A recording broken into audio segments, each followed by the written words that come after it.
Have you thought about it? Like, we all pretty much study in the same school, the same bunch kind of goes to similar colleges, but 10 years down the lane, from the same batch, there's one person becoming a CEO of a multi-billion dollar company, and wherein the other person is probably stuck in the same job for so many years, probably becoming a senior engineer is all they want to do. So, what is defining their success? I have always wondered about it, but after reading this book, I kind of figured out what are the 7 habits of these highly effective people who had become and made to their CEO level. Today, I'm going to give you a book summary review of 7 habits of effective people.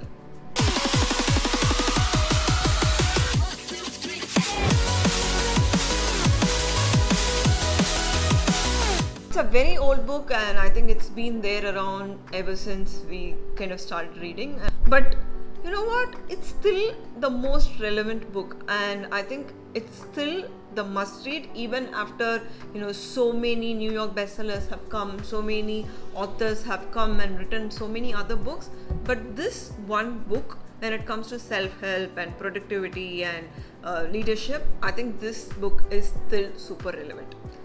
So in this book, the author is talking about 7 different habits. The first one that he is talking about is the most important, the difference between being proactive and reactive. Let's take the current situation of COVID, right? There are some people on social media where they talk about Modi, they talk about unfair government, not just in India, but also globally, right? Talking about things that they have no control about. Especially, I will take the example of school system. When the parents were not having school system available to them, they were saying, oh, both of us were working and nobody's taking care of the kid, we can't really manage time. And then once the school system said, okay, we will reopen the school, then they went ahead, started saying that, okay, we will come up with a petition. And then when the school system said, okay, we will go with a virtual class and we will have a video call, then they said, oh, how can my small baby get into that and then actually read something, be there like 8 hours, spoil their eyes. They said, okay, maybe we will send you a video. They said, it's pretty much the same, they can't ask questions. And then they said, maybe we will shut down the school system. They probably saying the same thing that they said in the first. Like, there are some people who are always complaining.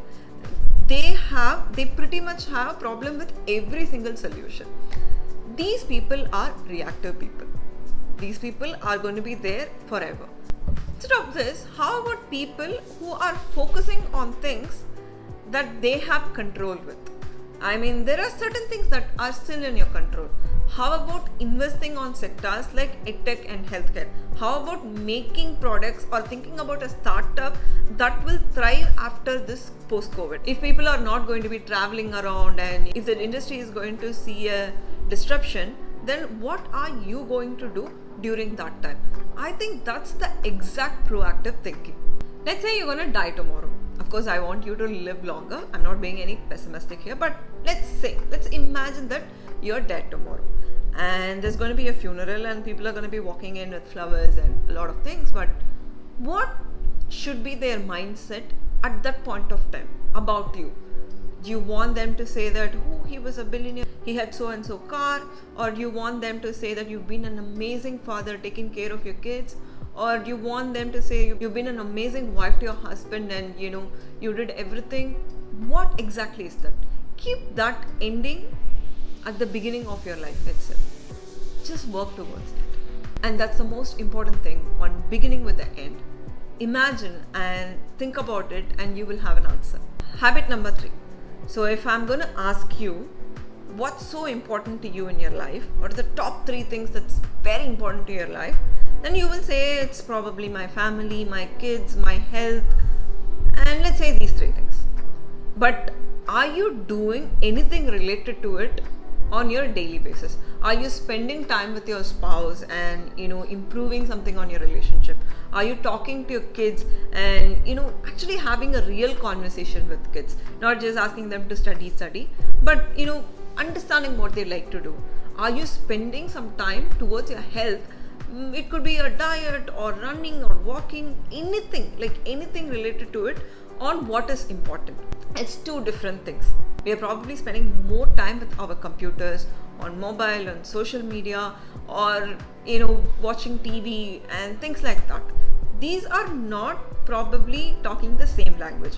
What you do and what you like to do are two different things. So here, first thing first. So keep what is important to you. If becoming a billionaire is important to you, work towards that on an everyday basis. Don't say that I want to become a billionaire and then keep watching TV. That's not going to happen. Let's say you are in a team and you're trying to become a senior engineer, and you also have another colleague who is probably fighting for the same thing.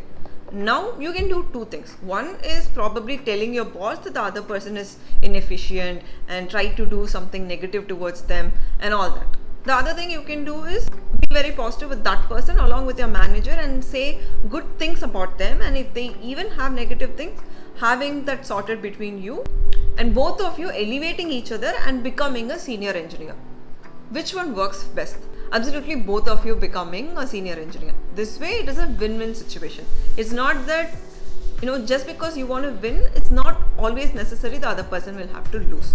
So think about win-win. How I can win as a team, how I can win together. In that case, like nobody is waiting for you to come down. Like everybody is happy that you have improved and got something in life. This way your growth is very strong. So I am making these videos. Yes, of course, I put in a lot of effort, and then Roop is spending a lot of time in editing, and then Suganya is spending a lot of time on digital marketing. But still, I can't tell you, hey, we three are like spending a lot of time, you better subscribe to this channel. I mean, nobody really cares. If you three are spending time, what do I do? You will do it only when you find these content very effective. By the way, if you find it effective, please subscribe. So you will subscribe only when it is very, very effective for you, when it works for you, and when it is actually adding value to you. This way, you have to understand the other person then to be understood. Like telling you that, hey, these are the things I do, you better give me promotion with your manager. Or these are the effort I've put on my product, you better buy it to the customer. Nobody really cares. So you have to seek first to understand, then to be understood. So let's say I have a podcast about product management, and there is someone else who's also starting a podcast about product management. Now, if I go around and tell people that their podcast is very bad and you shouldn't be listening to you, maybe they lose 1 or 2 listeners, but nothing big is going to happen to me. But how about I help them improve their quality and bring in more guests, and then they return the same thing to me, and then we find that synergy where their 10,000 listeners start listening to my podcast and my 10,000 listeners also listen to the other podcast. This way, by synergizing, I get 20,000 listeners. Even if you're selfish, you have 20,000 listeners for yourself. I think this is the best strategy most of the successful people does. And being jealous and then bringing someone else down is not what the effective people will do. That will not land them anywhere in a successful path. Just like malaria or diarrhea, some people have no time diarrhea. It's like a chronic disease. Whatever you ask them, they say, I have no time. You call them outside, they'll say they have no time. If you ask them if they have done any course, they'll say they have no time. Books, for pretty much anything, they have no time, absolutely no time. And it's a serious problem. Let's say you are working for so many years and without learning anything, you will not land in anywhere the better place. If you don't spend at least 30 minutes to 1 hour in upskilling yourself on everyday basis, you're not being responsible. Like people who are very, very successful, it could be Warren Buffett, Bill Gates, Elon Musk, anybody for that matter, they are in their place only because they are constantly improving their memory. They're constantly improving their knowledge and reading about things that are updated. They even, I see Bill Gates writing review about books that are just getting released, which is like amazing. So these are the skills that we might have to be picking up from these people. So with that said, today we saw the book summary of These 7 Habits of Effective People. I think this is one of my favorite book. If you also liked my summary with the examples, definitely hit like so I will know you like book reviews and summaries. That way the books and summaries keep coming more and more in this channel. Of course, share it with your friends. If you think you do not have time for reading a lot of books, follow and subscribe to Loud Techie because there's going to be a lot of book reviews coming in. Till then, see you all. Bye bye.